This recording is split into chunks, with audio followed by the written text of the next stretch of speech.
Salut les amis, salut la famille, comment allez-vous? J'espère que vous allez bien. En ce qui me concerne, je me porte bien par la grâce de Dieu. Il veille sur ma santé, sur ma vie. Eh bien, je ne lui suis que très reconnaissante. S'il n'en était pas de même pour vous, je vous le souhaite. Je vais vous laisser immédiatement écouter cette vidéo. Je reviens à la fin. Nous allons tirer des leçons de cette vidéo. Je vous la laisse déjà écouter. Ensuite, on revient. Ça se passe par ici. Regardons. En fait, je me présente, je m'appelle Alpha Bokhari. En fait, dans le dialecte peul de mon père, du sud de la Mauritanie, celui du Fouta Toro, c'est Bokhar. En fait, parce qu'on a voulu ramener ça en fait à Abou Bakar. Ancien, c'est que tu remarques les mots, les prénoms arabes, vous remarquez que les prénoms arabes des Africains, des Sahéliens, ne sont pas comme vous. Ils ont toujours un côté un peu déformé. Justement, Mauritaniens, vous êtes un peu plus proche des Marocains, Algériens que des Non, Sénégalais. en fait, Parce que vous êtes, si je m'abuse, vous êtes dans la Ligue arabe. Hein? Vous êtes dans la Ligue arabe. Je vais t'expliquer en fait, cet aspect-là. La Mauritanie, en fait, à la base, était occupée par un peuple qui s'appelait les Bafours. Là. Okay. Les Bafours. En fait, c'est le peuple ancestral à toutes les populations du Sahel, à l'ouest. C'est-à-dire des Sonra et Zarma, entre le Niger et l'est du Mali, jusqu'à Tombouctou, en fait, et au nord du Bénin, en fait, tout le long Tu parles de l'Empire Songhai et l'Empire du Mali? Ah, t'es trop fort, mon frère, très cultivé. C'est le dernier de nos grands empires. Donc c'est eux qui l'ont eu à l'est, parce qu'à ce moment-là, à l'ouest, c'était moins brillant, et donc ils étaient frisés sur l'Égypte, par rapport au commerce. Okay. Voilà pourquoi ils ont... Avant, en fait, c'était totalement à l'ouest. Donc sur le fleuve Sénégal, jusqu'à la côte atlantique. Okay, je vois. Donc entre le Sénégal, la région qu'on appelle le Wallo, au nord, en fait, c'était aussi occupé, mais pas à cet endroit-là. Et après, jusqu'à la région de Djenné, donc à l'ouest du fleuve Niger, au Mali. Ok. En fait, c'est vrai que la Mauritanie, c'est pas très connu. Donc en fait, c'était occupé par des populations noires qui s'appelaient les Bafours et qui ont été refoulées plus tard par vos ancêtres berbères. Et donc, vous parlez un peu arabe là-bas, non? En fait, l'histoire, c'est que on a occupé cette région. En fait, on a même eu avec le Sonrail, en fait, une colonisation entre l'Algérie et le Maroc, au nord. Vous pourrez vérifier un village, une petite région qui s'appelle Tabel Bala. Mon père est Peul du sud de la Mauritanie. Voilà, c'est vrai. Ma mère est sénégalaise, en fait, par sa mère, donc Wolof, en fait, et par son père, franco-irlandais. C'était métis. Bah, je suis né là-bas, mon frère. T'es né là-bas? Bien sûr, jusqu'à mes 7 ans. Et après, t'as fait beaucoup d'allers-retours? Quasiment tous les ans. Ok. Jusqu'à mes 15-16 ans. 17, 18, 19. Et il y a eu un espace entre mes 14-15 et mes 18-19, où j'ai été pour la dernière fois. Après, je suis retourné là en 2018 pour le décès de ma mère. Okay. En fait, et le Sonrail, donc le Sonrail, l'Askia, l'empereur Sonrail, intervenait même dans les affaires des Émirats du Maghreb. Donc tu vois, on est beaucoup tombé, en fait, nous Africains. On n'est plus pareil. Mais indépendamment de ça, en fait, les Banu Hassan, descendants des Banu Hilal, qui ont arabisé le Maghreb, donc vous-même berbère. Mais juste rapidement que tu nous dises, t'es super cultivé sur ce sujet. Ta culture, elle vient d'où? Je suis chercheur en histoire et en anthropologie et je suis autodidacte, en fait. Ok, chercheur en anthropologie? En histoire et en anthropologie. En histoire, carrément? Et en anthropologie. Ok. En histoire pour les en histoire pour les grandes civilisations, donc Grèce, Chine surtout, après Inde et monde arabe. T'as passé tes diplômes ici J'ai passé une équivalence, parce que j'ai toujours été autodidacte. D'accord, à Paris? Oui, à Dèche. Ok. C'est quoi, c'est une équivalence bac ou? Doctorat. Et en fait, j'ai bien plus, j'ai le niveau d'un chercheur. Franchement, respect. Hein. Mais vous êtes très cultivé, frère. C'est-à-dire le Sonrail, il y a beaucoup d'Africains qui ne connaissent pas. Oui, même dans les grandes lignes, mais toi, franchement, t'as réussi à même l'Empire du Mali, ils ne le connaissent pas, alors que vous le connaissez tout de suite. Je crois que c'est les nouvelles générations, elles s'intéressent un peu plus à leur culture, à leur... tu vois. Alors, il y en a des bien plus âgés que vous qui ne connaissent pas. Ouais. Il y a même des Maliens qui ne connaissent pas, la majorité d'entre eux. Qu'il a dévalué le cours de l'or au Moyen-Orient pendant... Ouais, quand il a fait son voyage à la Mecque. Pendant des dizaines d'années. Ouais. Mais cet imbécile, il a simplement vidé le trésor de l'Empire. Et donc il s'est effondré après, parce qu'il a voulu, en bon négro, épater les Arabes. Ok, et sinon, tu peux nous expliquer ce qui t'est arrivé? Tu as fait des études et tout, tu partais beaucoup au bled. Une maladie. Qu'est-ce qui s'est passé? Une maladie, un divorce, à la suite, le décès de ma mère. J'ai été complètement... comment dire? J'étais HS. Je passais mon temps à dormir à cause des médicaments, 18 heures sur 24, pendant des années, quasiment. Mais là, je retrouve mes capacités et je vais sortir de la rue. Excuse-moi, c'est le divorce, c'est ça qui t'a. Alors ça, à la rigueur, ça a été plutôt une bénédiction. Parce qu'en fait, quand tu es avec quelqu'un pendant 15 ans, et que cette personne, à cause de ta maladie, te laisse tomber, alors que tu pensais que ça n'arriverait jamais, tu te rends compte en fait de la valeur des gens. C'est quoi, à ce moment-là, t'avais une bonne situation et après ça s'est. Non, je faisais qu'étudier. J'ai toujours fait qu'étudier et j'attends encore de sortir. Parce que j'adore étudier. Et je pense qu'on n'est jamais suffisamment savant pour se considérer savant. C'est sûr. Mais là, il serait temps que je publie. Et vous allez m'y aider. Merci. Ok. Là, je vais aller vite me trouver quelqu'un pour me donner des vêtements et ou m'en acheter si j'ai pas. Et après, je file au cybercafé. Ok. Et sinon, depuis que t'es dans la rue, tu fais à peu près comment pour te débrouiller? On sait que c'est un peu avec difficile. la manche, mon frère. Parce que les gens aident quand même. Mais en ce moment, c'est très dur. Un C'est-à-dire peu que dur, c'est sûr, là, avec. quand tu fais 2 € en 1 heure, t'es content. Ah, j'imagine c'est pas la bonne. Ouais. Et au niveau des addictions, t'as des petites. J'en ai aucune, T'en as aucune? sauf le crack. Depuis les 3-4 mois après que je suis à la rue. Parce que ça aide. Mais comme tu vois, ça va. Je pense toujours bien, je parle bien et je reste moral. Tout à l'heure, j'ai rencontré une mère à nous, une femme d'origine maghrébine avec ses filles. Elles étaient belles, vraiment, elles avaient l'air pures avec le voile, etc. Mais tu vois pas intégrisme, mais tu vois vraiment des gens en fait de religion. Tu vois qui ont la dîna, tu vois. Voilà. Mais elle a eu peur, elle s'est rapprochée de ses filles. Ça m'a beaucoup vexé quand je me suis approché. Donc je lui ai dit, madame, je suis pas dangereuse, c'était pas la peine. Et après, en partant, j'ai dit, bonne soirée mes sœurs. En fait. Et après, je me suis rendu compte que c'était méchant pour elle, parce qu'elle a le droit d'avoir peur. Et je suis revenu et j'ai dit, pardon madame, j'aurais dû vous dire bonsoir aussi, mais c'est un peu vexant, la manière dont vous avez réagi. Ouais, c'est vrai que l'apparence, ça compte beaucoup, surtout sur Paris. Les gens, ils se fient beaucoup à l'apparence. Mais c'est quand on entend la parole et l'approche, tu peux savoir qui est dangereux ou pas. Ouais, c'est vrai, c'est sûr. C'est sûr, quand on entend parler, on sent que c'est une personne pisse, tu vois. Et toi, t'es pisse, mais les gens dans l'environnement, là, Ils m'agressent tout le temps, tu vois ça, c'est des bagarres? Plusieurs coups de lame. Putain. En fait, on l'a fait m'amputer, j'ai failli mourir d'une infection. J'ai passé en tout près d'1 mois à l'hôpital. C'est quoi? Ça se passe comment? Comment ça se passe les embrouilles ici? C'est les gens, tout le monde se connaît? Les gens dans la rue, mon frère, c'est des ordures. Les 3 quarts d'entre eux, au moins 90% d'entre eux, c'est des craqueurs. Ils font que Ils faire te la manche. testent, ils te Non, connaissent? ils font que faire la manche pour le crack. Ok. Tu les vois là, c'est des locs, quand tu les vois. Ils savent pas parler correctement. Même quand ils se déplacent, tu vois qu'ils sont pas normaux. Ils voient que t'es En fait. seul et eux, ils sont en groupe, donc Non, ils en non, en profitent. fait, ils sont prêts à tout pour avoir une dose. Donc quand t'es pas comme eux, ils t'agressent tout le temps. Donc ça, je dis. Et quand ils viennent vous voir, ils se font passer pour des saints. Vous faites pas trop avoir. Parce que c'est pas les mêmes personnes. T'as réussi à la soigner, l'appeler? T'as réussi à... C'est ce que je vais aller faire, mon frère, grâce à toi, si personne ne paye la pharmacie. Plein centre de Paris, entre Opéra, le Louvre et la rue de Faubourg Saint-Honoré, qui est la rue la plus... Et tu nous dis que même là-bas, t'es pas en sécurité? Ah mais attends, je suis entre la fin d'Opéra, juste à côté de la Comédie Française, à 40 mètres du Louvre, que je vois en face de ma tante, et la rue de Faubourg Saint-Honoré traverse, c'est la rue la plus riche de Paris. C'est là où il y a tous les grands couturiers.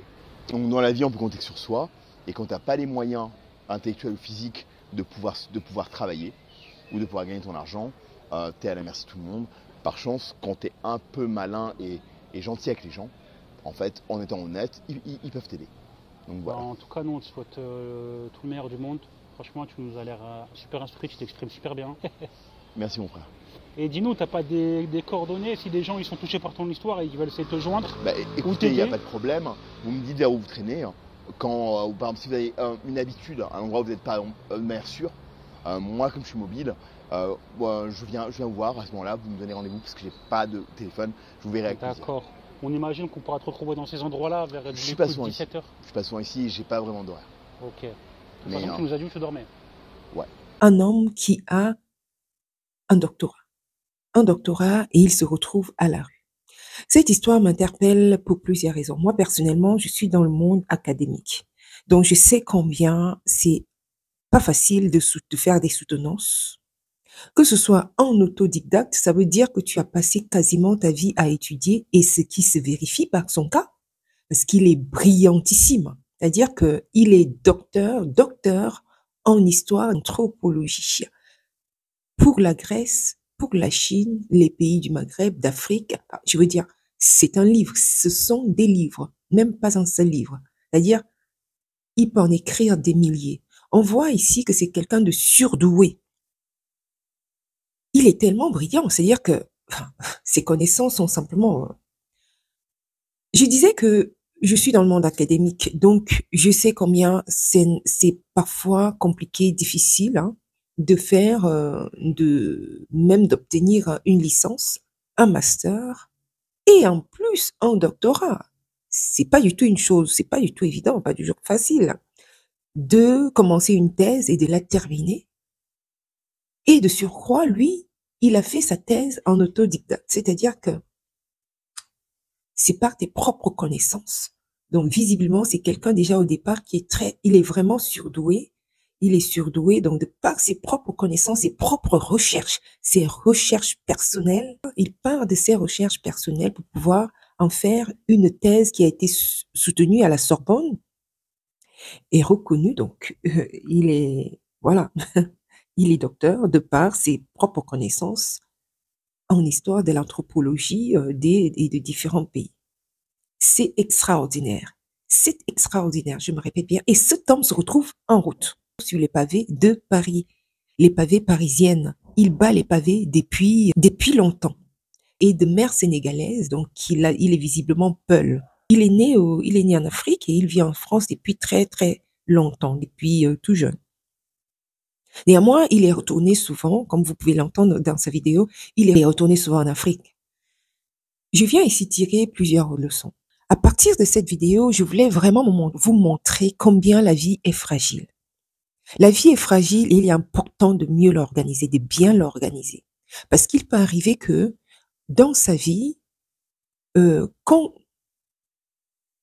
peut même très bien organiser sa vie, bien la ficeler, bien arranger les choses en sorte que tout roule, mais il suffit d'une fragilité. Il suffit d'un malheur, d'une maladie, et on se retrouve dans des conditions très difficiles. C'est pour ça que je dis que c'est important non seulement de bien ficeler sa vie, mais en deuxième lieu, de bien s'entourer. Il a été mis dehors par sa femme. Et c'est la première leçon que je vais prendre ici. C'est-à-dire que il est important, même si on ficelle bien sa vie, de bien s'entourer. Tu t'entoures de qui? Tu t'entoures comment? Avec qui? Quelle est la femme que tu vas prendre dans ta vie et qui sera peut-être, cette femme-là sera certainement ton moteur ou alors ton malheur. Oui, ça, c'est possible. C'est-à-dire que la personne, la femme, l'épouse que tu vas prendre dans ta vie, ton compagnon de vie va être celui-là qui va t'élever ou t'abaisser. C'est très important. On a entendu plein d'histoires. D'ailleurs, peut-être que je vais également donner mon analyse sur cette histoire d'une personne qui se retrouve, d'un homme qui se retrouve actuellement en Afrique, au Cameroun plus précisément, parce que il a été quasiment dupé par une femme qui l'a fait venir du Cameroun, soi-disant pour l'aider. Et mais la femme, arrivée sur place, l'a complètement, l'a mis sur un banc de touche, quoi. Écoute, tu ne me corresponds pas, va-t'en, je n'en veux pas. Malgré qu'il ait fait tout pour cette femme, pour la faire venir en Allemagne. Bon, c'est possible que je fasse un point dessus. Mais c'est simplement pour vous faire un petit parallèle ici. Mais vous voyez, dans le cas d'Alpha, c'est sa femme qui précipite sa situation aujourd'hui. Tu t'entoures de qui? Il est important de bien s'entourer. La femme de ta vie, le mari, l'homme qui va t'accompagner dans ta vie est très important. C'est bien de faire le choix et un bon choix. Un choix qui ne va pas te coûter cher plus tard. Il a suffi également de la mort de sa mère pour complètement l'assommer. Plus, le divorce avec sa femme, ça l'a mis en route. Hein. Il bat les pavés de Paris. Et c'est quand même... sa femme n'a pas supporté ça. Sa femme n'en voulait plus. Bon, va chercher pourquoi, comment, enfin... Tel qu'il le raconte, c'est dommage. que sa femme n'ait pas pu essayer de le remettre, de l'aider à se remettre sur pied. Est-ce que c'est une femme qui n'en pouvait plus non plus? Parce que visiblement, quand tu l'écoutes, tu comprends que c'est quelqu'un qui a été quasiment tout le temps dans les études. Va donc savoir quelle femme va également accepter ça. Je ne sais pas si c'est vraiment la principale raison qui aurait peut-être poussé la femme à le mettre dehors, mais toujours est-il que après 15 ans de vie commune, quand même, il dit que 15 ans, ils sont restés 15 ans ensemble. C'est à se poser des questions. Bref, c'est simplement pour dire que il est important de bien se marier. Marions-nous bien. Cherchons la femme qu'il faut et la bonne femme. Vous me direz que ce n'est pas toujours facile, mais tu peux quand même le sentir les années après. C'est vrai que au début, c'est on peut même vivre d'amour et d'eau fraîche, parce que l'amour est tellement mis en avant et tout. C'est le coup de foudre, même si c'est pas le coup de foudre, c'est vraiment l'amour à 100%. Enfin, mais les 100 premières années, les 10 premières années, 15 ans, tu vas quand même déjà ah, soupçonner que voici son vrai caractère. Parfois, il arrive que c'est à long terme que tu te rends compte, tu dis, mais mince alors, waouh, donc c'est vraiment cet homme que j'avais épousé, comment se fait-il? Qu'est-ce qui s'est passé? Oui, mais écoute, au début, il est possible qu'on cache bien son jeu, mais c'est au fur et à mesure qu'on se rend compte que, waouh, donc il était comme ça, donc c'était ça, ce que cette femme était, c'est ça son vrai visage.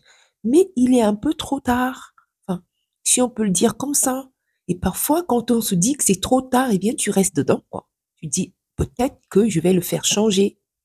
Toutes les raisons possibles en se disant, il va changer, elle va changer, je vais le faire changer. Mais non, c'est le vrai visage de la personne qu'elle ne t'a pas montré dès le départ, depuis le départ, pour ne pas... Enfin, je veux dire, lorsque la relation s'en va au fur et à mesure, 20 ans après, on connaît carrément la personne. On sait, parce que bon, il y a des choses, tu caches le naturel, il reviendra au galop.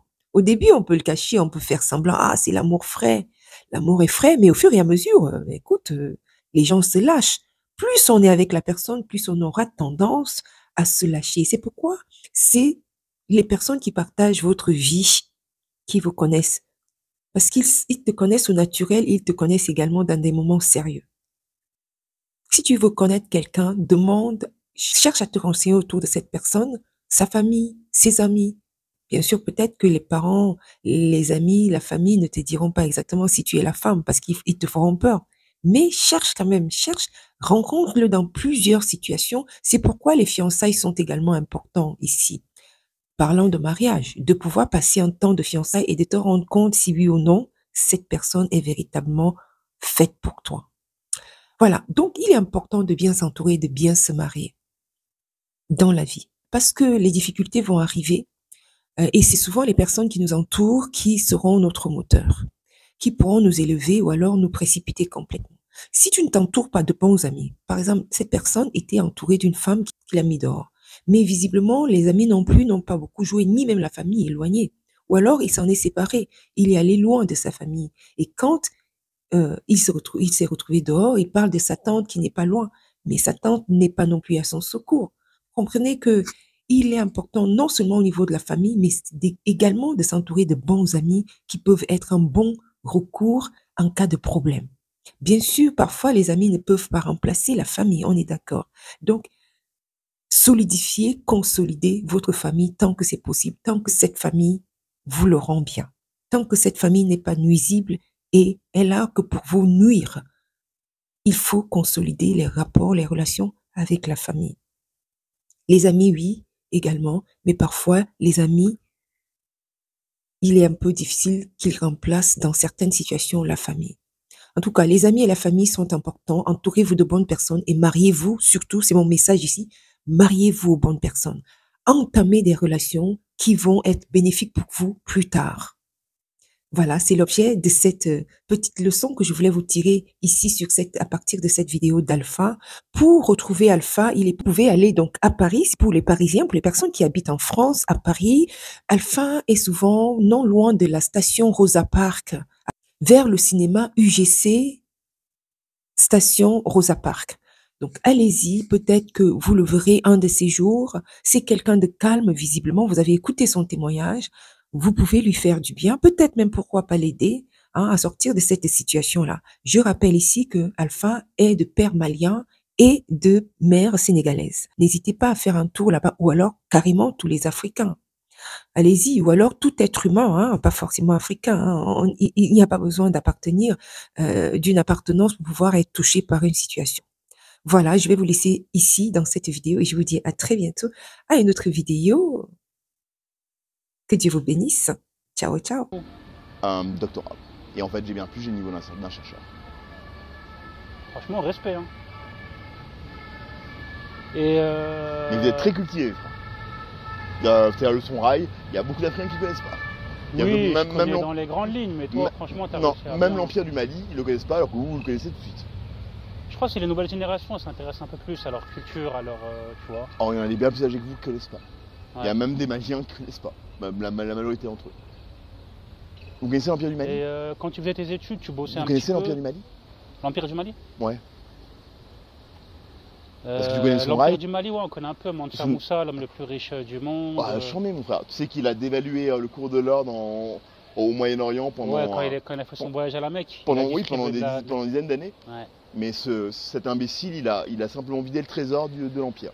Et donc il s'est effondré après. Parce qu'il a voulu, en bon négro, épater les Arabes.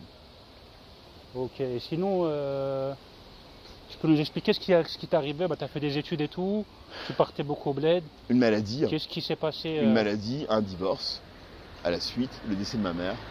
J'ai été complètement... comment dire? J'étais HS.